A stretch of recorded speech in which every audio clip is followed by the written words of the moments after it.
Yeah, so again, Gilad is with us. Gilad Skolnick is the regional, I would assume, New England representative of Leket. He will discuss this really amazing institution, and they do so much for Israeli agricultural products, and again, especially today during a wartime in Israel. So, Gilad, I will. Without further ado, Gilad Skolnick. Well, thank you so much for having me. It's great to see you all, meet you all. Has anyone heard of Leket before? Uh, no. Okay, great. Okay, I don't want to repeat things if people are familiar. So we're believed to be the largest gleaning operation in the world. We are feeding 330,000 Israelis every single week. It's a huge operation, and I thought I have a few pictures. Is it possible to do a screen share, or let's Yes, see? Gilad, you Yes. you Okay. you are a Great. co-host. You can do Okay. whatever you want. Wonderful. Okay. So you see this now? Um. Yes. Okay. You're seeing my screen. Okay. Great. I got thumbs up. Okay. So Leket. Uh. So a this I've done so a quick bit about me. I was born on a kibbutz, which in the Negev in the south. It's one of the kibbutzim that was hit hard on October 7th, and we hope that it will be rebuilt soon. Right now, the people are living in the survivors are living outside Beersheba in a town called Omer. I grew up right here in Newton, in Massachusetts, in the birthplace of the Fig Newton.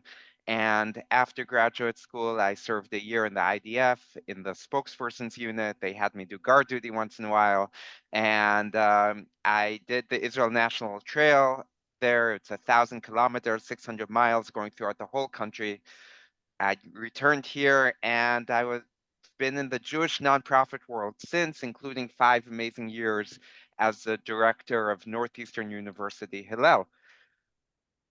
So Israel is the startup nation. We always hear about that. It's actually the highest per capita amount of startups per person.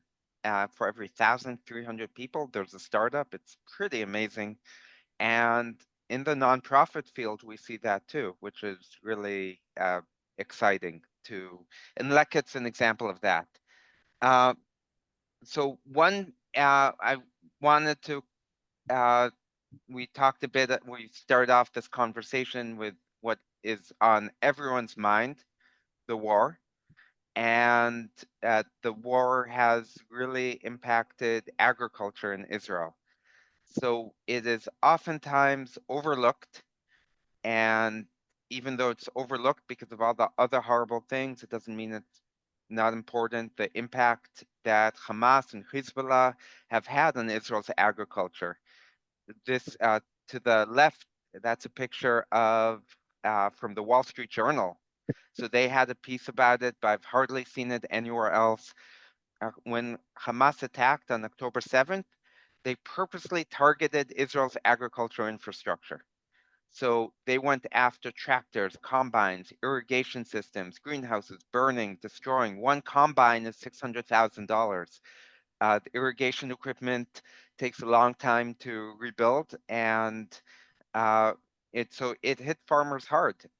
70% of all vegetables in Israel is grown in the Negev, and of that, 10% of the Negev now can't be even used for agriculture because of tanks and soil compaction and leaks.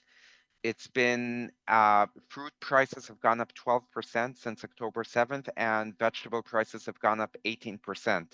Which, if you're living paycheck to paycheck, for anyone that's hard, but especially everyone living paycheck to paycheck, uh, this is in one example, Kibbutz Alumim, right on the border, had Hamas went out of their way to destroy the water system for the chickens. By the time that the kibbutzniks came back 72 hours later just to check on what was going on, all the 300,000 chickens had died of thirst. And that's not easy to replace. You can't just all at once order another 300,000 chickens. So to add fuel to the fire, Turkey was exporting food to Israel and they're refusing, they're boycotting. If Israel wasn't food independent right now, then we would have a crisis if we were relying on certain countries for food. And thankfully, we are food independent. And that's one of Leket's goals is to help that. So we've got foreign workers who were specifically targeted, even though Hamas knew they weren't Jewish, kidnapped or murdered. And that stopped countries from like Thailand to want to send foreign workers to Israel. Now Israel's 30,000 workers short in agriculture. That's having a huge impact as well. So this agricultural terrorism is being felt hard. Um, these are so Leket. What does Leket do? Leket started 20 years ago. Joseph Gittler, he makes Aliyah, and he notices one that 25% of the population is living at or below the poverty line, and two that there's food everywhere that's just not going to the people who need it. Literally, out of his little sedan, he filled up the trunk with food in places that had excess, and he drove it to places that need it. Today, there are 175 workers at Leket. Yeah, 37% of the produce is still being thrown, or food is still being thrown out in Israel. And as we know, Israel's not very big. So that's going in landfills instead of people who need it. We're working on trying to get it to the people who do need it. 70 million pounds of food we prevented last year from being in landfills instead to getting to people who need it. We are also conducting nutrition education sessions. So let's say you just made Aliyah and moved from Ethiopia or Ukraine, and I don't know what it's like in Ukraine. I know when I was in Ireland years ago, finding a slice of tomato in a salad was like manna from heaven. It was so hard to find in the countryside any veggies. So for some people, they don't even know what to do with these vegetables, and we bring them to different communities to learn about that. Israel's unique in it. We're part of seven countries in the world that have laws that prevent you from being sued for being a good Samaritan and giving food to someone who needs it if something happens and they get food poisoning. So Argentina, the United States, Canada, Israel, the UK, Australia, New Zealand, and that's it. Uh, there's a lot of innovation in Israel in this field. I'll get to that in a bit. I wanted to touch a bit on uh, the what a bit more on what Leket does. So we're sending volunteers, 75,000 volunteers to pick leftover vegetables and fruit that farmers are just not going to get to. Either they don't have enough workers, or the price dropped and it's not worth it for them, or those they there's just all of a sudden someone ordered it and canceled the order. These are 75,000 volunteers, 40% are Jews coming together from all over the world, joining Israelis, the other 60%. It's a really beautiful thing. I wonder what other Jewish volunteer endeavors are bigger than this. So in gleaning is leket, or to collect, to glean is, it comes right from the Torah, and it's really beautiful. It's one of the earliest mitzvot, is what we're trying to follow, that it back in the ancient world, wealth was your land and your crops, and the Torah said that a certain part of your field didn't even belong to you, but belonged to people who are poor, who are needy. So it's in multiple times, this is that we're commanded to do this, and in modern day Israel, following exactly as is written in the Torah. So it's and it has to happen quickly. Sometimes a farmer will call us. We've all seen how quickly strawberries or other berries go bad, for example, in our fridge. A farmer calls us, said, I need volunteers now to pick this or it won't be good. And we assemble right away. We find volunteers. It's so people call us a food bank, but in many ways we're more of a logistics operation. When I was at Hillel, I used to have Shabbat dinners and feed 100 people, sometimes 120, 30. That was a huge endeavor. I can't imagine what it's like to feed 330,000 people a week. I'm glad I don't have to take care of those logistics. Mm, So that's the meal rescue. We're rescuing, in addition, 1.8 million hot meals from 126 suppliers. And overall, we're working with 1,000 suppliers. So that includes if you've gone to a hotel in Israel and you've seen those buffets, you're paying money to have that breakfast. It's till 11 noon. When I left, and last time I was at an Israeli hotel, there was still food when I left because God forbid I paid whatever I did and I don't get my morning brunch or whatever it was. Leket comes into those hotels. We package all the leftovers so you don't have to feel that bad that goes to waste. We freeze it, we put expiration dates, and we give it to people who need it. We're also going to IDF bases, the only military in the world to give its leftover food, as far as we know, to people who need it. It's the IDF, the Israel Defense Force. That's done through Leket. We package it all up. We go 60 bases every day. Every day they have for lunch a meat meal, schnitzel, etc.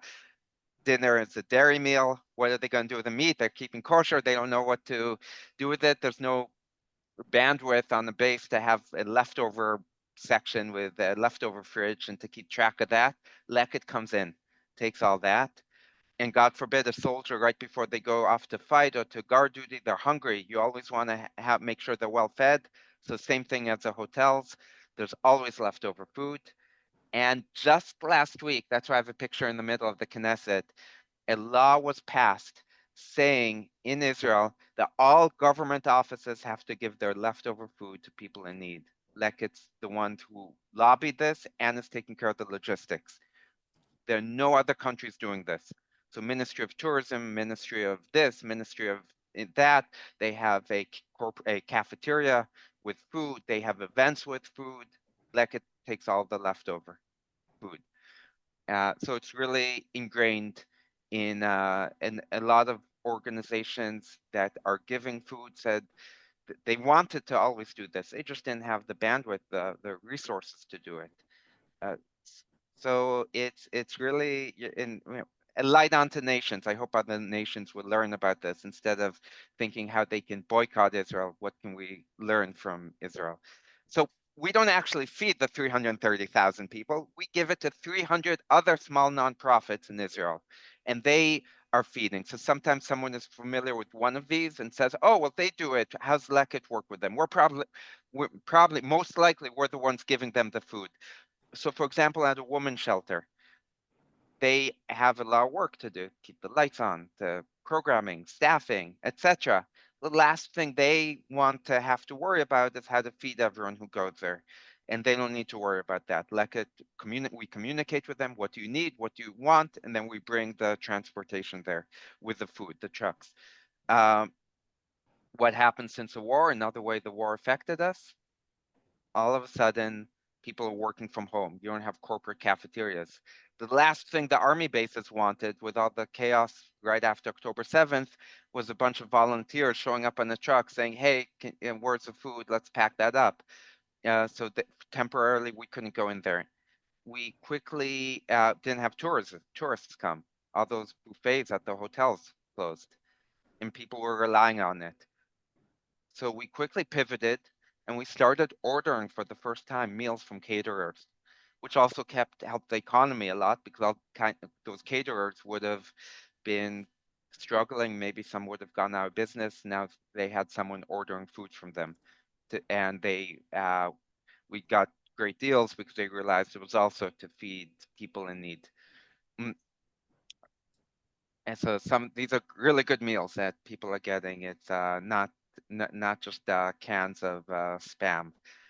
Uh, so it's very much ingrained into our society, into Zionism, into Israel, to work the land from the first Aliyah in the 1880s. The whole idea was you go to Israel, we're going to be self-sufficient, we're going to grow crops. We have to the very left kibbutz Nan, 1938, while people in Germany at the same year were suffering from Kristallnacht. Uh, People were fleeing all over and growing and picking and working it. We have the picture in the middle, 1968, 30 years later. Can't believe it's just 30 years from winning the Six-Day War, from Kristallnacht to winning Six-Day War. Volunteers coming from all over Israel and the world, helping Israel recover from this and pick and grow. And then all the way to the right, we have a recently in a high-tech company sent its workers to help a private farm. They planted 5,000 vegetables, which is so unique also by Israeli society. I can't believe a high-tech company in Boston. I couldn't imagine a high-tech company in Boston sending its workers to help a private farm prune and plant. That's just a different world. So who's fed? Our needs have increased 41% since the start of the war. That includes the top left. We're creating a shuk-like atmosphere for other evacuees from the Negev and the north that have fled war, so they can pick fresh fruit and vegetables. And they're at hotels, some of them for over a year, getting the equivalent, either hotel food that isn't all that great, TV dinners, a lot of carbs, so to make sure they're healthy, to make sure they're feeling human, that they can create a salad, can take what they want when they want. We're feeding people of all, a lot of people who are not, who are older and aren't in a condition to jump when they go to the market and they hear a siren and run to a shelter. We're bringing food to them. 6% of the people we feed are Holocaust survivors. 11% are Arabs and Druze and Bedouin, 17% are immigrants coming from the former Soviet Union, the fleeing Ukraine, war in Ukraine, arriving in Israel with nothing, 20% are single parents, and children at school lunches who just, their parents can't afford to get them a healthy meal. So we're everywhere. This is, I loved to the right, it says in Hebrew, resek tepuche etz, applesauce. So oftentimes, if you've gone apple picking and you see all these apples you don't want to touch, they look too bumpy or ugly, we're turning them into applesauce. Everyone loves applesauce. We have Hanukkah coming up, latkes, it's perfect. We have now vegetables, lots of vegetables that don't look good enough to be in the supermarket. No one wouldn't touch them, but they're still great. They just don't look good on the outside. Make them into soup and they look really good, and that's why I like the picture. It doesn't look like, it looks like something I would want to buy. So we made 380,000 pints of soup last year. That's a lot. Think about that. I think of a pint of beer every time. I think of 380,000 of those. So it is a really huge, huge endeavor, and it's reaching all elements of society. Um, and it's a great ROI, great return on your investment, because we're getting the food for free. We're paying for gas. Gas in Israel is expensive. It's like $8 or $9 a gallon. We're paying to rent. Anyone who's rented in Israel a vehicle knows how pricey it is. We're renting buses and trucks, but the volunteers are there for free. We're getting the food mostly for free. So we calculated for every dollar, 6 pounds of food. It's really for $180, we're getting 145 meals. And so it's really it's a huge impact. And that's why the government in Israel was so excited to pass that law and work with Leket. Uh, and volunteers, of all ages come. We've got a 70,000 square foot warehouse. We've got fields. We have buses now leaving a few times a week from Tel Aviv to the Negev. And farmers, their first choice aren't volunteers. They want someone who's, like any profession, someone who's an expert who does it full time is going to do a better job, but they can't get that right now. They'd rather have someone pick than have it rot. And we're also buying food from farmers for the first time to help keep them solvent. We're also giving them emergency grants so they can rebuild their irrigation systems, so they can stay solvent.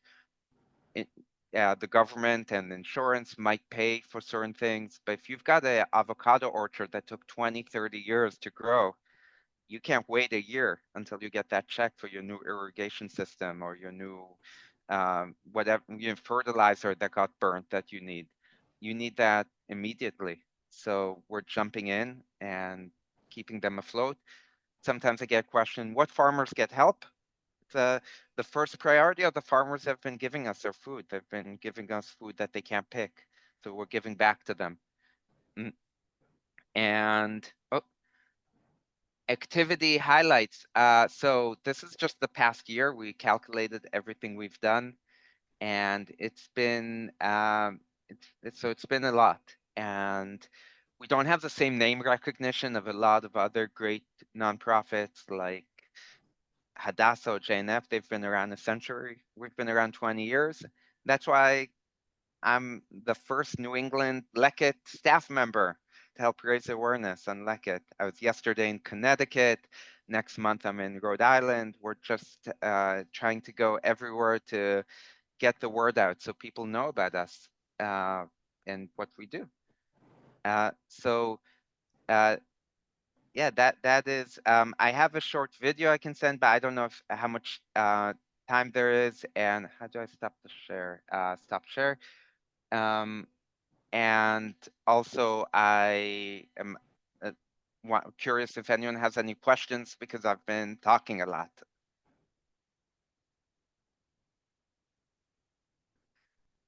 Oh, you're on mute, Irving. You're uh, Irving. Looks like you're on mute. How does an individual family apply to obtain the food? I So mean, they work. There's 300 organizations. Some of them are essentially food pantries. Uh, some of them act. There's a lot of innovation with the 300 organizations that we support. Some of them they don't give the food for free because they've found that people prefer to pay maybe 10% of the price but have the dignity of buying the food. And they've created almost a supermarket where you go in and everything's marked off 95%, and they pay, and that way they're also more likely buy, just take what they really need and not just everything. And they're throughout the country. We work in almost every town, Bedouin towns and secular areas and religious areas. And there's and people who need it have found out, and those organizations are also reaching out to help spread the word. is there a time limit? A family applies, they're getting the food. Do they have to like yearly check what their income is so they could stay on this? So it depends on the place and the organization. Some organizations have don't ask, don't tell in the same format as some food pantries come here. No one is checking your financials if you come here, and some of them are they have a list of people that they're giving to. And that's why we love to one, not have to figure that out and delegate that to other organizations, and two, each organization knows their community, and it's hard for us to know every community and what that community might need. My last question is Yeah, drought sure. in Israel. Is there? Oh, Oh yeah, because we're really feeling it here. It's surreal to have a drought in November here. So in Israel, it's been, from what I understand, this past year there wasn't a drought, but Israel is incredible in water recycling for uh, and the desalination plants. I think that's another thing that the U.S. can learn from. I forget the exact statistic, but I think I remember the majority of water in Israel is being recycled, and it's and that's with a place that receives very little rain.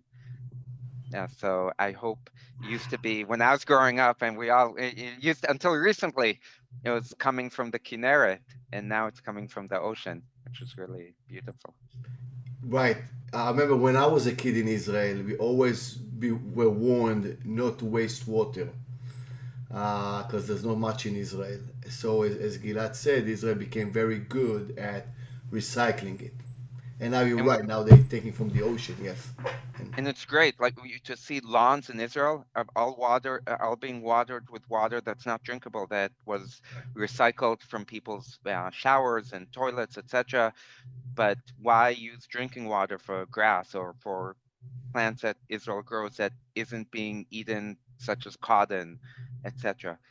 Yeah, so it's all they have a different color hose in Israel. I think it's purple, so you know not to drink from it.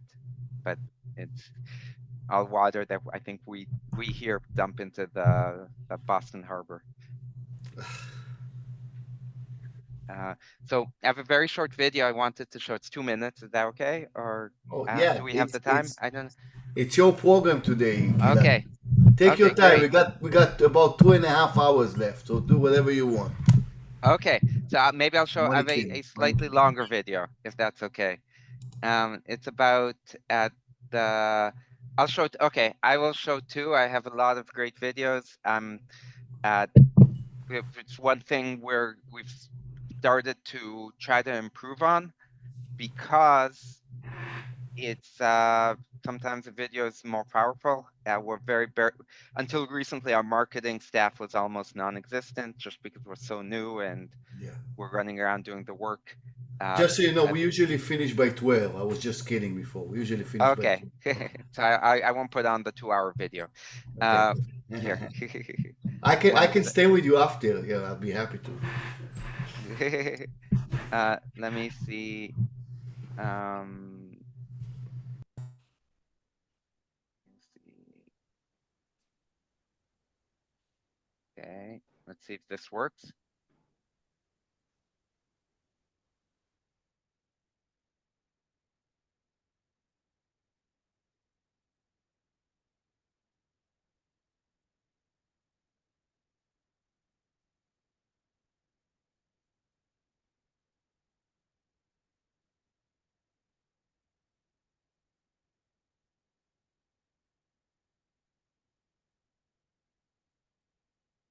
So Gilad, we can't hear it. Oh, you can't hear it. No, Oh, so that's try to interesting. share it. Try to share it again, and remember to just include the just mark the sound. Include the Oh, sound. thank you. There's an Oh, thank option you. there. Yeah, yeah, yeah. Okay, I'm learning. I'm learning. Yeah, try it again, and then you'll see there's include computer sound or something like that. You'll Okay, see. let's see if I can. Um,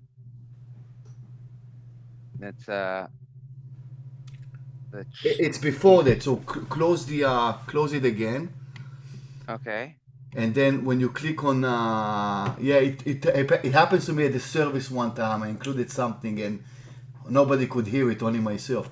So when you do share Okay. before you double click on it, click on what you want to share, and then it says on the right side, share sound. You see that Uh, in the let's options? see. Oh, thank you. This is good. Yes, Here, good. All I'm right. learning. This is excellent. Okay, let's try number 3. Welcome to everyone. It's Do you been hear a it? year since this terrible Yeah. war has started, and I want to take the opportunity, being here in Leket Israel Distribution Center, to update you on all our operation. Let's walk in and see some of the work that we're doing. Volunteers.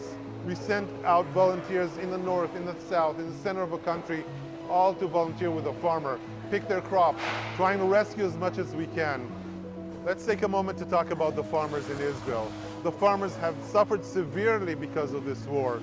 Leket Israel supported the farming in Israel in various ways. We have a loan program for them. We also purchased fresh produce, as you can see here, all to support the farmers in Israel. Even at the time of war, we can talk about innovation, a new program. Leket Express delivers fresh produce to people in need. Where there's a food desert, we come with a truck, we offload the truck, and then we open up like a vegetable market where people can choose and pick whatever they need to support their family. Rosh Hashanah, a time of war, Leket Israel is supplying to 40,000 families the different types of fruit required for this holiday. A year into this terrible war, and the North is suffering greatly. Leket Israel is taking action in this. We're supporting the farmers in the North with cards, with food, but not only. Also the people that have left their homes, we're trying to support them as much as we can. Let's take a few seconds to discuss the meal program. Initially, at the beginning of the war, meal donations went down severely. We compensated by purchasing meals. And now, thankfully, rescue has gone up again. However, we created a backup of some purchased meals, thousands of meals that if required, we can send out in an hour's notice. I want to thank all of you, volunteers, meal donors, just donors, good people that are willing to support Leket, farmers, everyone came and helped. I want to thank you again for what you're doing for Leket and what you're doing for Am Israel. And together, we'll get through this. Am Israel Chai. So yeah, I thought it's such a it's a beautiful story of I think there's obviously a lot of tough news coming out, and it's nice to see the positive and really the Jewish spirit of coming together and taking advantage of something that we already have, the resource, and just using it better. It's and the for me, one of the most striking things was how we were able to keep those farms around without 30 all of a sudden, or almost overnight, 30,000 fewer workers. Those plants can't wait for that. And to see how everyone jumped in, I started reaching out to people I know in Israel, and so many of them have either volunteered in Leket or know someone who has. It's a beautiful story of the Israeli spirit, Yeah. and yeah. My brother-in-law also volunteered in Israel doing that, volunteered Oh for wow. Leket. I did not know about, so only after my conversation with Gilad, I learned about Leket, and it happened that my brother-in-law is very active in that, and I know many of his friends as well. So there are many in Israel that do this volunteering work. Oh, cool. Yeah, I feel like almost everyone's 1 degree away from Leket. I saw a hand, Sherry. Yes. Is it possible you could share the video with us so we could put it Yeah, on Facebook? yeah, absolutely. I mean, just to spread the word. I've never Yeah. heard of Leket, and I think it would be great for us to just let people know that you exist, and if there's a way that they can reach you or to help, to donate, or whatever. Yeah, yeah, absolutely. So I can send it to and it's been there's been, thank you so much, Rabbi Idan, for including in the newsletter links about Leket, and I can send the video too and other links. And I've seen it's really something special, especially in the North Shore. I've seen a surge of interest recently in Leket. It stood out. So we have here at Avat Olam, at we have at uh, Avat. I want to we're in Newburyport, Avasachim, Yes. Avasachim. Yeah. Yeah.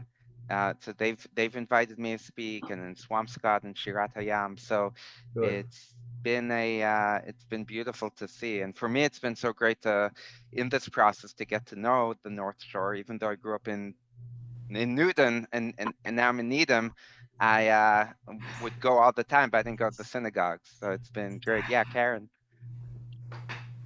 Do you have any other like satellite places in the US? You're talking about how you're the rep for that area.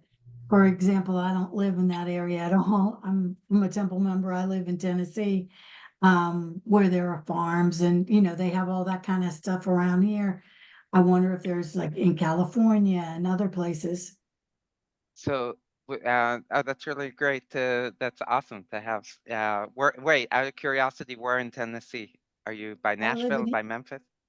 I live about an hour from Asheville, North Carolina, Oh, in the okay. mountains in Tennessee, in East Oh, Tennessee. wonderful. It's a Yeah, famous area today, unfortunately, yeah, that's, Oh, after the, that's yeah, wonderful. right, yeah. yeah. It's I loved that area. Years ago, I drove from Asheville to Nashville, and I just absolutely loved that. We have someone based in Israel. We just hired is I have to see where she was from originally, but she travels a few times a year to go to small communities in the South. That's her region, and speaks to people and speaks places and reaches out. We have a spare bones office in New Jersey. It's really with this is part of it is because the need increased by just in the past year by 41%. So we've had to grow immensely just to get the word out and in in such a short amount of time, almost overnight, even though in the past year, but really from October 7th to 9th, all of a sudden everything changed because it wasn't just the evacuees and the volunteers, but all the people who've lost their jobs because of the economy that are in a tougher situation. But I can, if definitely, if I can, my email's easy. I can share it after, but it's gilad@leket.us, and I can connect you to the person who over the south. She just moved to Israel recently, but she's in all the time she comes back. Oh, thank you. I can also another good way about the chat. Yeah, Irving. Oh, it's still unmute. Gilad, what a wonderful community we have here, right? Yeah, yeah, that's See, amazing. because of Ahavat Olam, everybody else are contacting you. Look at this beautiful, wonderful community we have. Elv, you are muted. Okay, now, do rabbis in the United States have like a national letter so you could send this information to all the temples in the United States? Because I bet you a lot of people, knowing that this is all for peaceful purposes to feed the population, people would be very energized to help out. So is there a national, will one rabbi speak to a whole group of other rabbis? Yeah. I think it's a wonderful comment, Elf, because even if we are disagreeing on different subjects, Leket is what connects Jews, I think, around the world. This is what giving back to the communities, Tikkun Olam. And as Gilad mentioned, it's not just for Jews. The help goes to everybody in Israel. And as you know, in Israel, you have Bedouins, you have Druze, you have Muslims, and you have also new immigrants that need help. So I think that's a wonderful idea of, and I would assume, Gilad, that you are contacting different synagogues and rabbis. So yeah, we have one on our board. We have a rabbi from Sarasota, Florida, and but I've been reaching out to every single synagogue in New England. That's been one of my projects to raise awareness. That's why I was in West Hartford yesterday, meeting with different synagogues there. If you know people involved in other synagogues, sometimes I imagine that rabbis have so much on their plate and so much that if it's an organization that they haven't heard about and they're really busy, it will help if a congregant says, "Hey, I'd love to do something with Leket. So please feel free to introduce me to anyone you know at a different community." And also, if you know people in other communities, for example, I'm speaking in the South Shore in Canton on December 22nd. So if the different places they can come in and they want to hear and someone, oh, I know someone in Sharon or this or that, I can give them more information. Another question, how about the Christian groups that are pro-Israel? Oh, so I'm going to pull this up. We actually have a website just for that. And that's great. I haven't received that question before, but we have a couple in Canada, a Christian couple who are pro-Israel, who are focusing just on the Christian population. And surprisingly, one of the biggest areas outside of Israel and the US where we get donations is Singapore, because there's a large evangelical Christian population there. So uh, one thing that makes Leket unique is most of our donors are in Israel. Most of the money we raise is in the US because there's higher salaries. But the reason that's unique, there's so many charities in Israel, organizations where almost all the funding comes from the US. And this really shows how invested Israelis are in it. It's something like 55 or 60% of the donors are in Israel giving whatever they can. So I'll just do a quick let's see, share, because I wanted to show you. So this is our web. It's called Christian. We have our regular website, but this is our Christian Friends of Leket site, with help from Christians like you. Leket help them, because there are a lot of people who really care, and it's a great website which is very much focused on connecting it to the Bible and everything. And it's really been nice to see all the the the involvement. It's a great website too. I'll share that in the chat. But if you know people who aren't Jewish or are Jewish and are interested, and the regular website is which has really a lot of information. It's hopefully not too much. And I also sent the regular website, this is the English version. We have a even more extensive Hebrew version, but the English one is pretty extensive, and it has both opportunities to volunteer, to read about it, to fundraise. Yeah. So, do you also, I have a question. So, do you also have, Muslims or non-Christians friends of Leket, those who support? So we don't ask people when they donate their background. We do have, in terms of volunteers, in Israel we have a lot of Muslim and non-Jewish volunteers that have come. We've got some of our employees are Muslim and Arabs too, with 175 employees doing everything from the logistics and marketing, creating these videos, to the truck drivers, etc. We don't want to volunteer to drive a big truck full of produce, so we have professionals do that. And but it's really interesting. I saw we had a $20 donation come from Kyrgyzstan recently. I don't know what their background is, but it's nice to see from all over the world donors come, some of the most unexpected places. The new ambassador to Israel, Huckabee, who is very pro-Israel and very Christian, he's a fundamentalist, I think. He would be a superb supporter.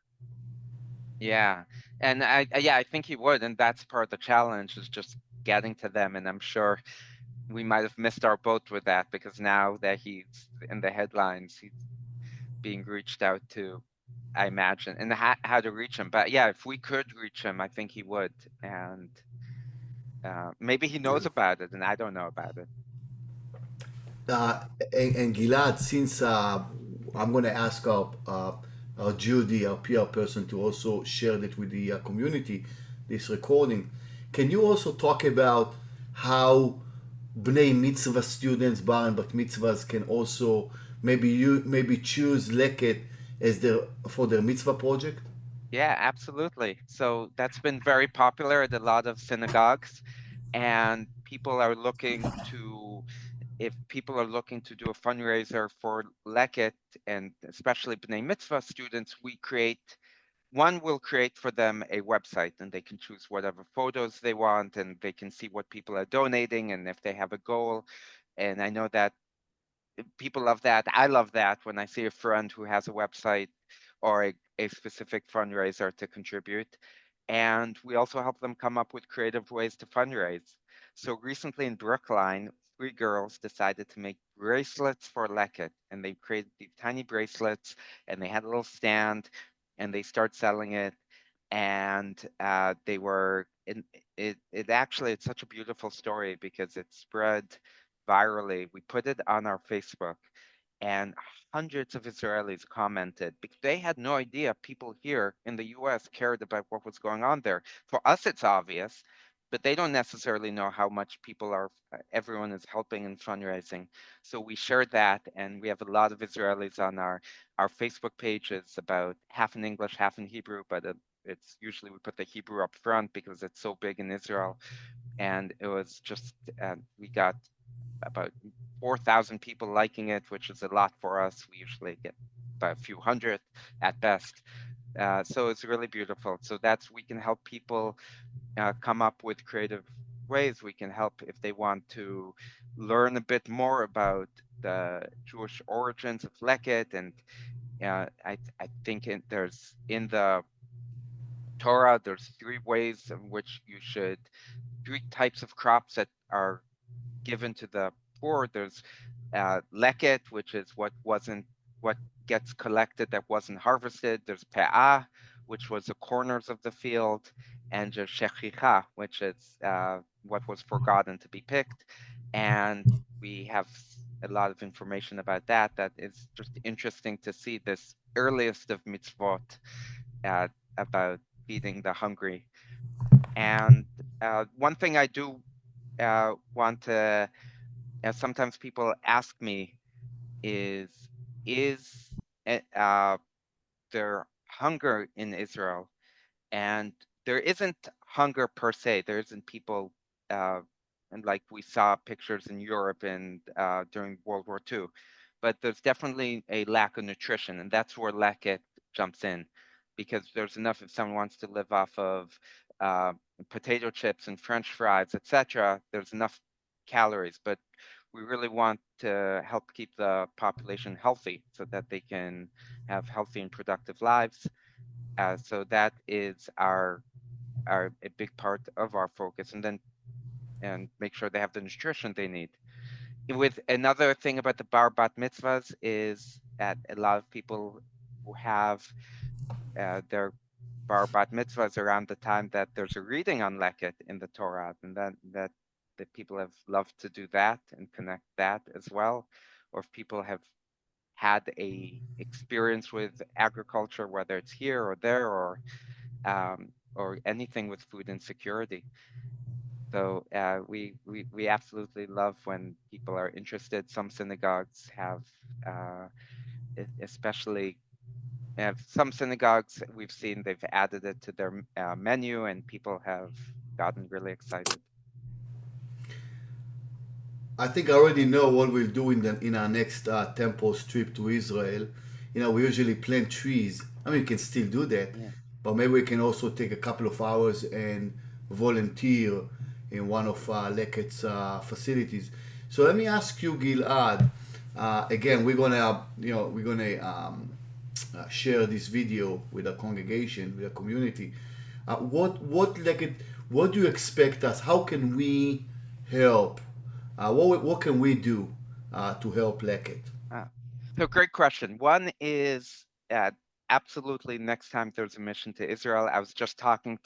We need people to volunteer. I was just talking with a rabbi yesterday in Connecticut who said 20 years ago, he didn't want his congregants to fall asleep after the flight and it would mess up the sleep cycle.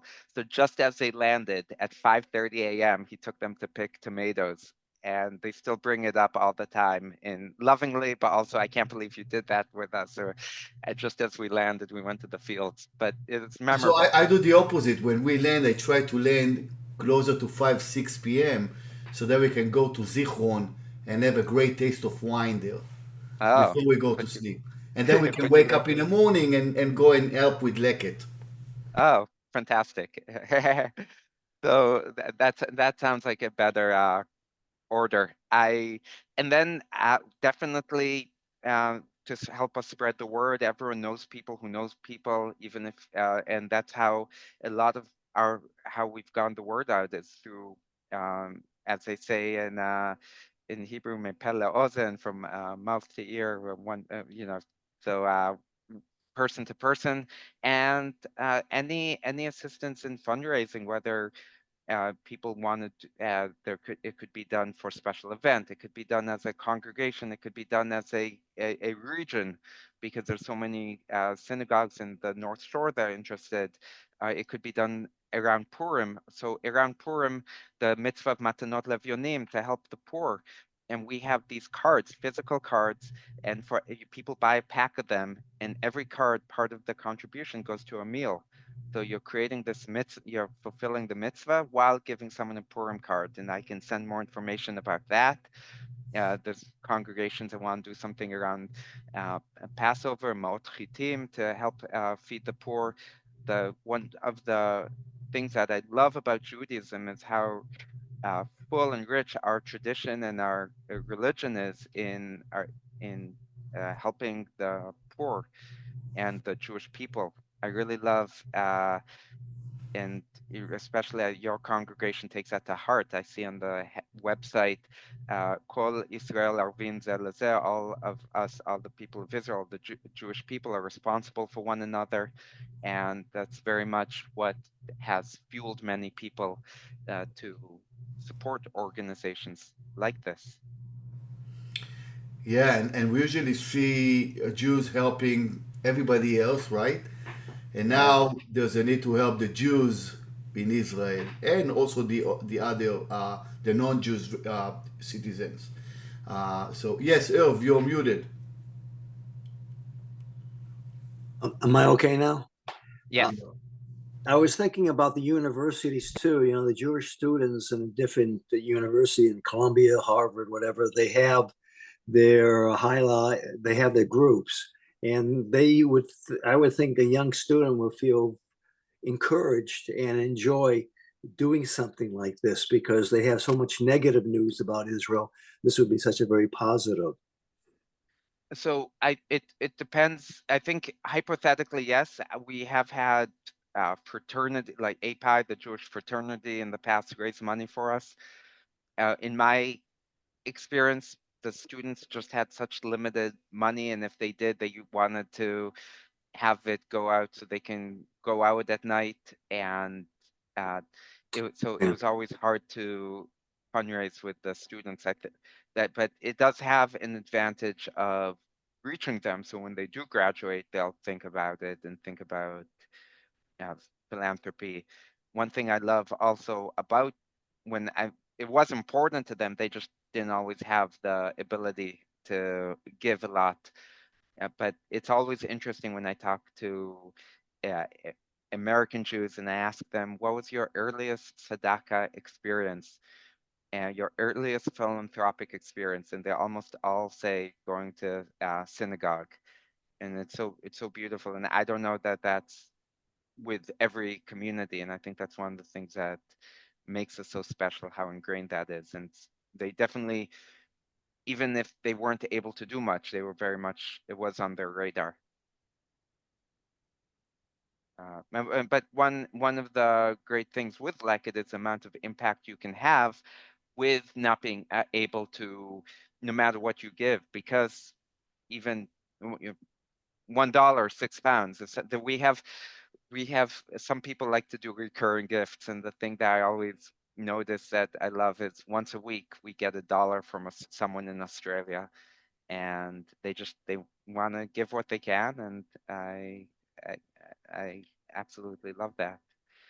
Yeah. Sherry, I see. Do you have a food intern program for the summer for students who might want to help out and drive trucks and do hauling type things? Oh, that's a good question. I will get back to you. I haven't received that before, but it seems like I'd imagine there's a need. So I will, not in Israel, not here, but just because we just have such a bare bones staff, but in Israel they might. And I know there's a great organization, there's a few that help connect people to internships in Israel. So that might be a good fit. Yeah, I just wanted to add that my oldest son was at Kibbutz Ketorah, where he learned about farming and runs now Oh, a wow. nonprofit in California, recruiting inner city students to learn organic farming and Oh, wow. policy. And I thought of him because I thought, so many students don't know what's going on in Israel, and they really are blinded by the news and by the politics here. And this is such an amazing program that can have such a dynamic effect on not just your program, but the whole idea of helping the people who need help in Israel. Yeah, I think it's a story that doesn't get the news that it needs, and people are sometimes, with everything else going on, it gets overshadowed. I think it could really be. I think organizations here could learn it from all over the world. That's just like your son learned from Kibbutz Keturah and brought it. I think I love stories like that. It's really the whole idea of Israel being a light unto nations. It changed his whole life.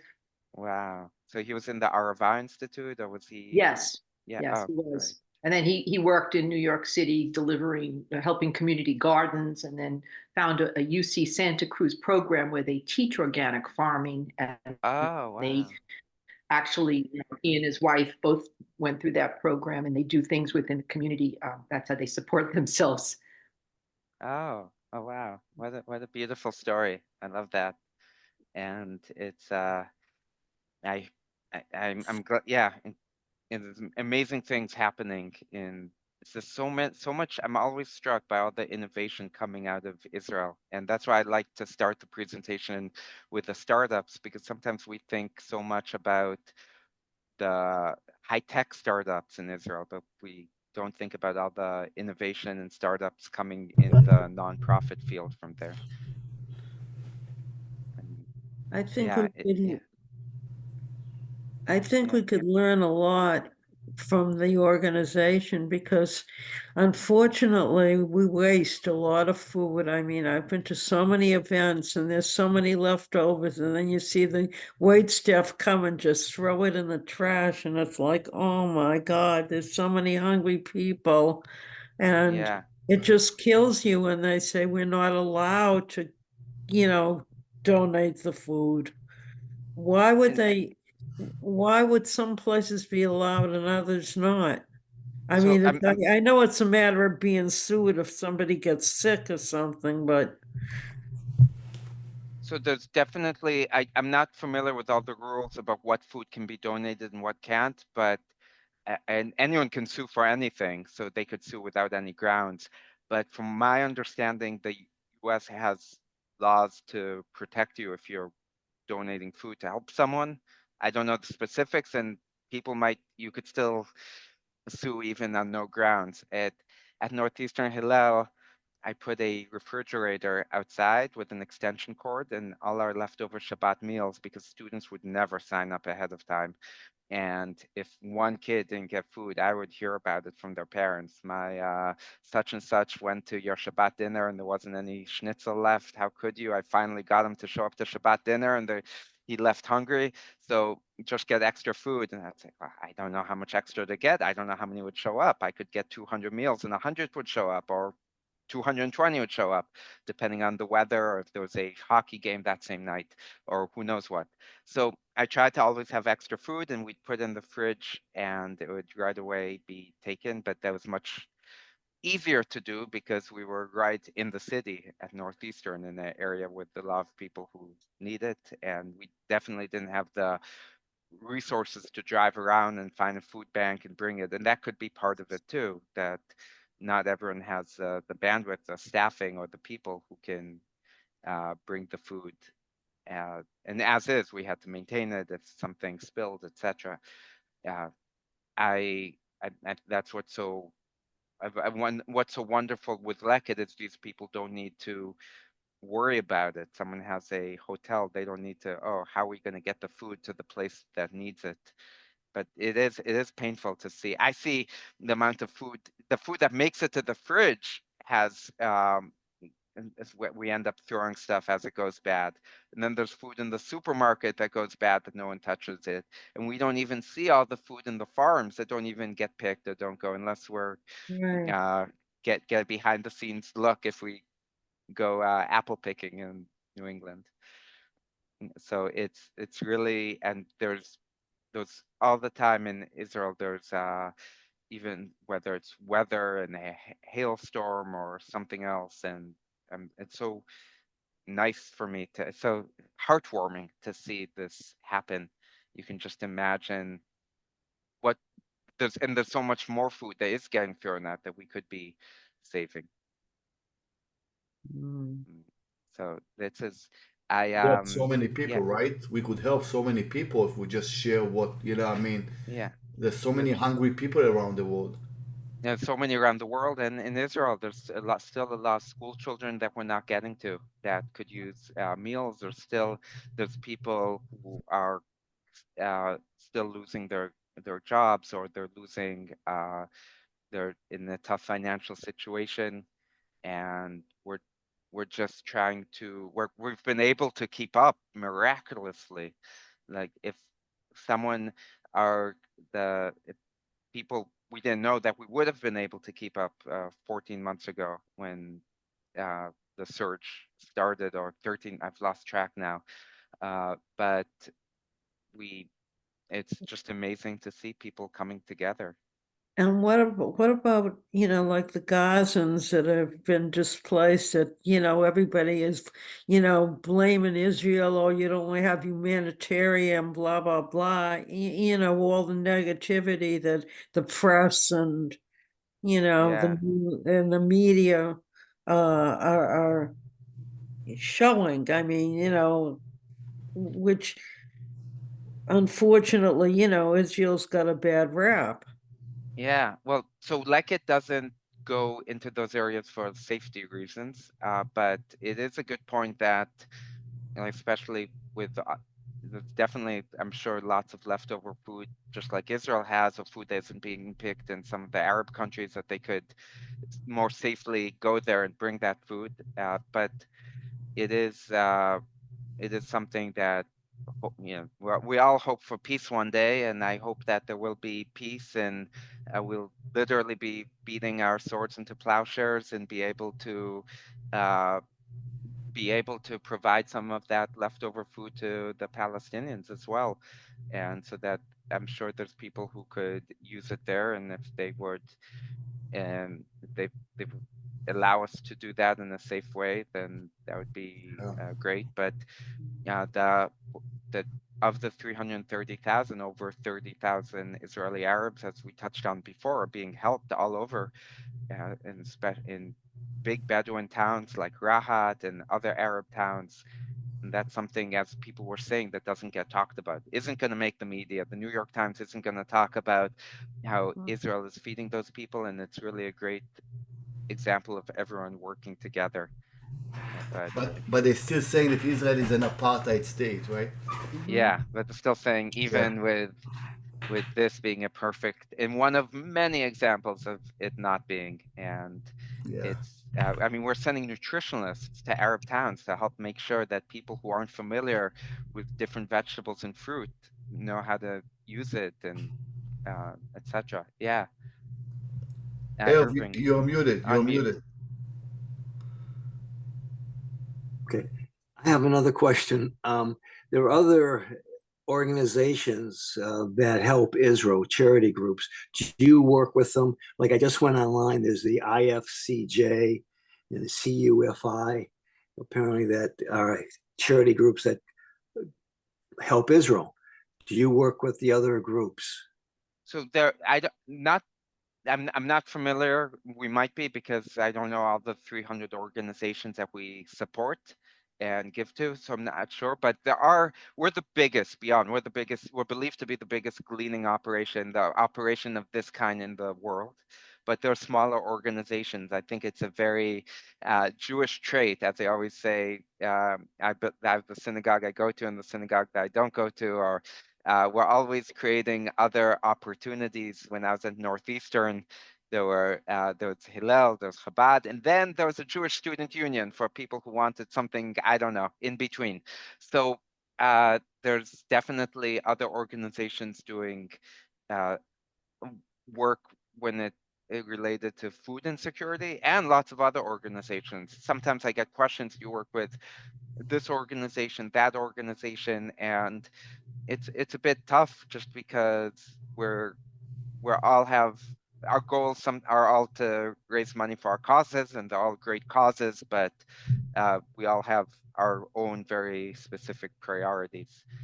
Uh, but it is beautiful to see all the organizations that exist in Israel, from small to big, and how people really want to help in every way that they can.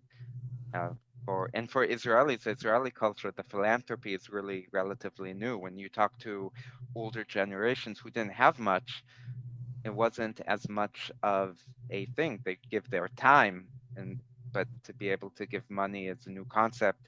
I've spoken to Israelis here, and I asked them, when did you first start to give? Because they didn't have that Hebrew school experience. When was your first philanthropic experience? And many will say, "Oh, last year I was invited to an event, a fundraising event, and I learned about this concept." And so it's interesting. I know my, where it's the speed of which the country has developed always strikes me, and that's probably why when my mother was growing up in the 1960s in Kiryat Shmona in northern Israel, she tells me there was a cart with a donkey that would bring ice to put in people's fridges. That's so in that situation, people didn't have much extra to give to philanthropy. Mm. Yeah, growing up in Israel also a little later than the 60s, not as your mom, at the same time, but what you mentioned, Gilad, that all Israel is responsible for one another. It really instilled in us in a very young age that love and support of one another, because Israel was a tiny country, and at the beginning no one had anything, so we always shared with one another. And thinking about now the hostages now in Gaza, they don't have anything to eat probably, right? They don't feed well. I mean, we saw those who were released, they were like half what they used to wait before. And Arlene mentioned the humanitarian aid. We know that Hamas is taking all the food from their own people, and now I believe there's an American company that, my God, these humanitarian aid trucks. So it actually will deliver to the right people, to the Palestinians, and hopefully the hostages wherever they are there. So I think starting, when Israel started as a new country, the idea was that you need to help one another, right? And especially after the Holocaust, and also the Jews who came from the Arab countries, they started to learn how to, that only when you help one another, this is how you grow, and you can achieve much more than being an individualist. And that's why Israel is a wonderful country, and it's a social country. And institutions like Leket, there are so many of them in different fields. Yeah, I see. Sherry? Do you know of the organization Mazon, Mazon? It's a Jewish response to hunger that was developed by Leonard Fine. Yeah, I've heard great things about it. Is that something that still goes on in Israel? Like, do you connect? Are they active, or once he passed, it sort of stopped? That's another thing I'm gonna write down, because I've heard about them. I don't know what their activity is right now in Israel, so that's something that I should know, and I'll look into. Uh, but I do know that there's the two things that make Leket unique is a focus on use, and I'm not sure what Mazon does in this field, but that Leket will take food that already exists. So a lot of that is so the big part is rescuing it. It's so painful to have this come up and end up in landfills. And there's also an environmental component. Israel doesn't have a lot of land. There's not a lot of room for landfills. There's that when food is rotting in landfills, it creates a lot more methane, carbon gases than almost anything else. 10% of all the carbon emissions in Israel last year was from food in landfills, which is a huge amount if you think about the factories and trucks, etc. So just keeping it out of there and bringing it to people who need it, and also the focus on nutrition, which is different than a lot of food banks in the U.S. I know that when I've volunteered in food banks here and other people I know, the food isn't it has calories, but it's not necessarily, there's no focus on making sure it's all healthy, and that is our focus, so that the Israelis can be more productive, more healthy. But look, I just pulled up the website on Mazon, and I'm gonna find out, so next time it comes up, I know what they're doing in Israel. About 20 years ago, when it was, I think, more active, they would rescue food too from Okay. different places. So that's what it made me think about. Oh, okay. So yeah, I will look. I'll find out about that. That's yeah, and good for me to know. So it's on my list. Thank you. And yeah, shows you what a Jewish value this is, that there's so many, that we aren't the only ones doing this, that there are other people. It's really a value that has sparked many organizations, and uh, we we're like a lot of these, we're all relatively um, new, because as the country has developed and gone bigger, and there's more, there's been a element of poverty that wasn't previously addressed, uh, maybe because of the stark differences of a certain population that is doing very well. Um, and another thing I wanted to just note that I forgot to, is that there's an organization, a nonprofit called Charity Navigator, and they rate nonprofits, and we have a almost perfect score, and it really shows that we don't have, hardly anything goes to overhead. Almost all goes to the people, just whatever necessary. People there's always some overhead for the accountants, etc. But it's 4 out of 4 stars. We got 97%. The one thing we need is, we're working on it. We need our own website, because we use we're technically American Friends of Leket Israel, and we're bringing our funds to support Leket Israel. So that is, we'll get that within the year, and then we're hoping to hit that 100%. Gilad, do you have also a surge in community gardens? You know, like during World War II, people had victory gardens. And they Yeah, would have community I love that gardens. story. There's actually, uh, Yeah. Did he freeze? I think it's, yeah, I froze. I don't know why, Oh, but yeah. maybe one of my kids is doing something. But I downloading, no, they're 2 and 3. They can't download yet. I we don't have community gardens. I love that. I think it's because so many Israelis live in apartments and in buildings, and part of it is, it's not we aren't suffering from unlike in World War II. It's not that we don't have enough food being grown. The hard part is getting that food that's grown to the people who need it. So if the hard part is having the money to we have a few buses every day full of volunteers leaving from Tel Aviv, uh, going to the Negev to pick. The hard thing is having the money to get another bus that we're renting, and to fill it up with gas, to have another forklift in the warehouse, or another truck driver to bring it. But yeah, that's a beautiful story of the Victory Gardens. There's gardens in the Fenway area that started off as Victory Gardens, and they're still community gardens to this day. So I love that. I have my own little garden in my yard that I grow food too, but I can't bring that to Israel. You have to do that, right? If you're part of Leket, you need to have one, Yeah, a smaller one in your house. yeah. Next time I'll go, I'll see if I can sneak some. Yeah, but yeah, I've got uh, I try to bring a bit of Israel to me. So I've a fig tree that I bring outside, and made a lot of figs and olive trees and everything that reminded me of my kibbutz. My earliest memories were picking avocados in Israel, in the kibbutz Kisufim, which it still has a huge avocado orchard, and that's one of the important things that the volunteers are doing at kibbutzim like Kisufim, is also making sure that all the 50 years of agricultural infrastructure that was invested, that can't be rebuilt overnight, is kept up with watering and pruning, etc. So when people do come back, the infrastructure is there. You can build a house instantly. You can't build an orchard instantly.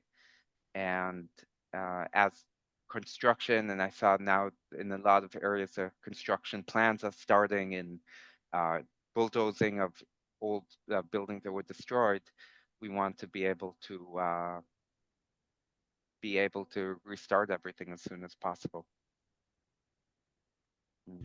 All right, that's wonderful. We have just a couple more minutes. If anyone has like a final question to Gilad before we wrap this session. So, Gilad, thank you so much for joining us and educating us about Leket. I think it's such an amazing, really organization, and we will share it with our community. I'll make sure that we'll send it to Judy, and I think it's important for everybody to hear that. And I wish you good luck with visiting other synagogues and bring the name of Leket out. And this is what for us. This is what Judaism is all about. Is helping one another, especially when it comes to food security. So thank you so much. Thank you for inviting me and having me here, and it was so great to meet you all. And feel free to reach out with any questions, ideas, thoughts. I love talking to people, and I love people who care about the same things. And I'm not that far away, so I'm always happy to try to help wherever I can with this. Beautiful. So if you can forward to me the links that you have, and maybe the video is as well, and I'll forward everything to our Judy. Okay, fantastic. Toda rabah. Thank you, and Thank you. I'll hope to see you sometime in the near future. Toda rabah, Gilad. Thank you so much. Thank you. Thank you. Bye-bye.